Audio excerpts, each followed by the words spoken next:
Fibre এখন seller account approve করছে না। আপনি বারবার চেষ্টা করেও আপনার সেলার অ্যাকাউন্ট অ্যাপ্রুভ করাতে পারছেন না।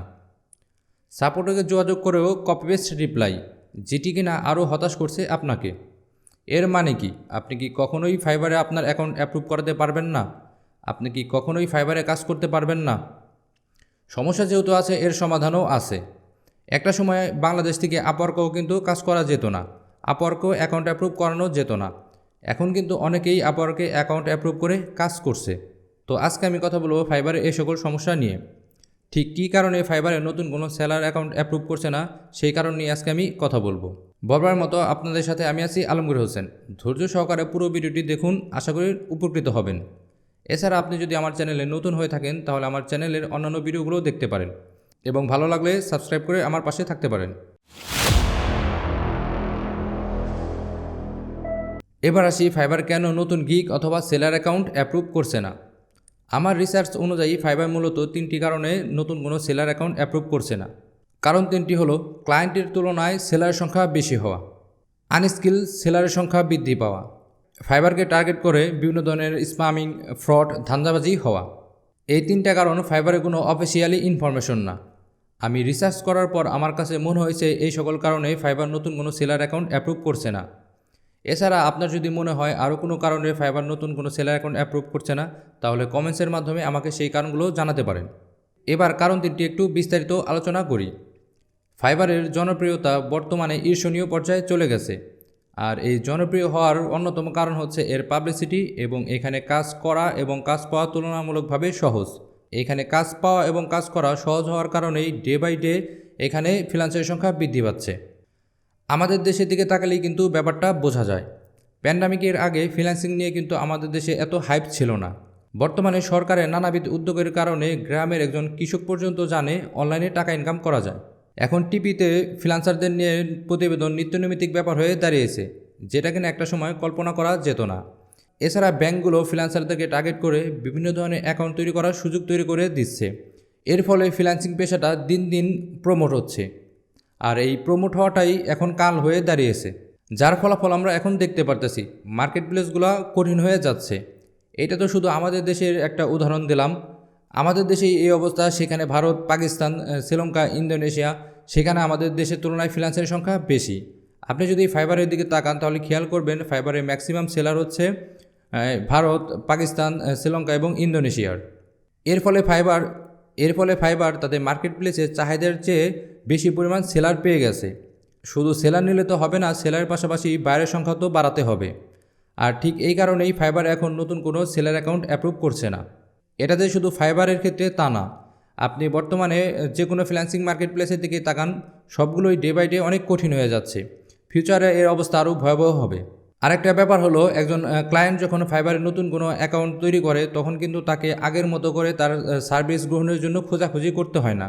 কারণ ফাইবার এখন প্রতিটা ক্যাটাগরি, সাব ক্যাটাগরির গিগ দিয়ে পরিপূর্ণ। একজন ক্লায়েন্ট অ্যাকাউন্ট খুলে খুব সহজেই তার কাঙ্ক্ষিত সার্ভিসটি গ্রহণ করতে পারে। তাই ফাইবার এখন মনে করছে যেহেতু তাদের মার্কেট প্লেস প্রায় সব ক্যাটাগরির গিগ দিয়ে পরিপূর্ণ, তাই এখন তারা নতুন কোনো অ্যাকাউন্ট অ্যাপ্রুভ করাচ্ছে না, যদি না সেটা খুব হাই কোয়ালিটি না হয়।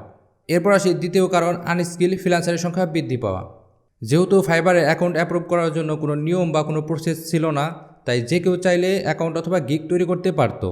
আর এর ফলে ফাইবারে দক্ষ ফ্রিল্যান্সারের সংখ্যার পাশাপাশি প্রচুর অদক্ষ ফ্রিল্যান্সারও অ্যাকাউন্ট তৈরি করে বসে আছে। আপনি যদি ফাইবারের গিগগুলো ব্রাউজ করেন তাহলে দেখতে পারবেন হাজার হাজার গিগ কোনো রেটিং কিংবা কোনো অর্ডার ছাড়াই পড়ে রয়েছে, যেগুলোর অ্যাকাউন্ট কিনা প্রায় 3-4 বছর আগে তৈরি করা। তো এইভাবে আনস্কিল ফ্রিল্যান্সার দিয়ে ফাইবার মার্কেট প্লেস ভরে গেছে। আর সমস্যার সম্মুখীন হচ্ছে ক্লায়েন্টরা। একে তো তারা আনস্কিল, ক্লায়েন্ট যদিও কখনও অর্ডার তাদের দেয়, তারা ক্লায়েন্টের রিকোয়ারমেন্ট অনুযায়ী ঠিকঠাকভাবে কাজ করতে পারে না। অনেক সময় অন টাইমে ডেলিভারি পর্যন্ত দিতে পারে না, ক্লায়েন্টের কাছ থেকে ডেলিভারি টাইম বাড়িয়ে নেয় এবং ডেলিভারি টাইম বাড়িয়ে নেওয়ার পরও তারা ক্লায়েন্টকে ঠিকঠাক মতো কাজ ডেলিভারি দিতে পারে না। এর ফলে ক্লায়েন্ট বাধ্য হয়ে অর্ডারটি ক্যান্সেল করে এবং ক্লায়েন্টের সময় নষ্ট হয়, যেটি কিনা ফাইবার কখনোই চায় না। এছাড়া রয়েছে কপি পেস্ট বাই রিকোয়েস্ট সমস্যা। এই সকল আনস্কিল ফ্রিল্যান্সাররা ক্লায়েন্টের রিকোয়ারমেন্ট না বুঝেই কপি পেস্ট টেমপ্লেট সেন্ড করতে থাকতো ক্লায়েন্টেরকে। এই ধরনের copy paste template short out করতে করতে ক্লায়েন্ট বিরক্ত। এর ফলে ফাইবার বাধ্য হয়ে বাই রিকোয়েস্ট অপশনটি আপডেট এনেছে, যেটা কিনা এখন গ্রেট বিপ নামে পরিচিত।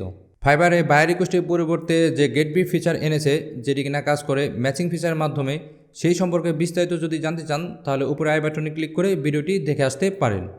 আচ্ছা থাক, এখনই দেখার দরকার নাই, আগে এই ভিডিওটি দেখা শেষ করেন, এরপর সেই ভিডিওটি দেখেন। তো এই আনস্কিল ফ্রিল্যান্সারদের কারণে ফাইবার এখন কঠিন হতে বাধ্য হয়েছে, যার ফলে আপনি চাইলেও এখন ফাইবারে কাজ করতে পারছেন না। আনস্কিল লোকদের কাছে এটা কোনো সমস্যা না, তাদের তৈরিকৃত সমস্যার ফল ভোগ করতে হচ্ছে একজন স্কিল পার্সনের, যে কিনা স্কিল থাকা সত্ত্বেও এখন ফাইবারে কাজ করতে পারতেছে না। এরপর ফাইবারে অ্যাকাউন্ট অ্যাপ্রুভ না করার আরেকটি কারণ হলো ফাইবারকে কেন্দ্র করে ফ্রড, ধান্দাবাজি, স্প্যামিং কার্যক্রম করা। ফাইবারকে কেন্দ্র করে স্প্যামিং, ফ্রড আবার ধান্দাবাজি কিভাবে করে, তো চলুন ব্যাপারটা একটু ক্লিয়ার করে দেই। আমরা কি কখনো আমাদের দেশের ট্রেনিং সেন্টারের বিজ্ঞাপনের দিকে খেয়াল করেছি? যে কোনো কোর্সের সাথে তারা কিন্তু ফ্রিল্যান্সিং শব্দটা জুড়ে দেয়।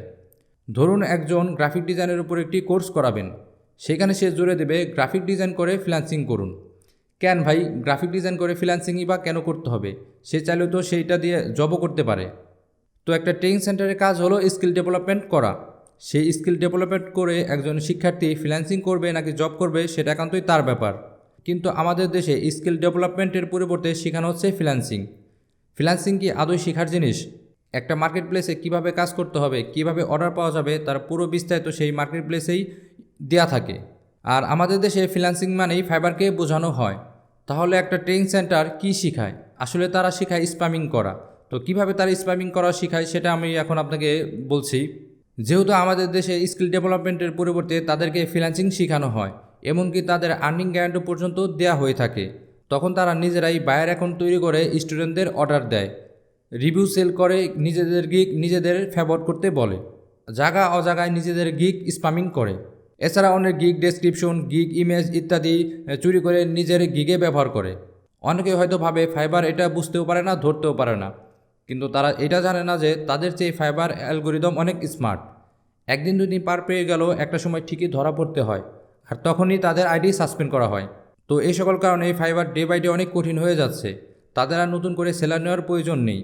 তাদের মার্কেট প্লেসে যে পরিমাণ সেলারের গিগ রয়েছে তাদের দিব্যি হয়ে যাচ্ছে। সেখানে কেনই বা নতুন সেলারদের অ্যাকাউন্ট অ্যাপ্রুভ করাবে?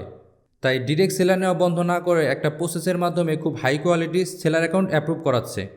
যেহেতু পৃথিবীর সকল সমস্যার সমাধান রয়েছে, সেহেতু ফাইবারের অ্যাকাউন্ট অ্যাপ্রুভ করানোরও সমস্যার সমাধান রয়েছে। পরবর্তী ভিডিওতে কথা বলবো ফাইবারের অ্যাকাউন্ট অ্যাপ্রুভ করানোর কৌশল নিয়ে। সে পর্যন্ত সবাই ভালো থাকুন, সুস্থ থাকুন। ধন্যবাদ সবাইকে।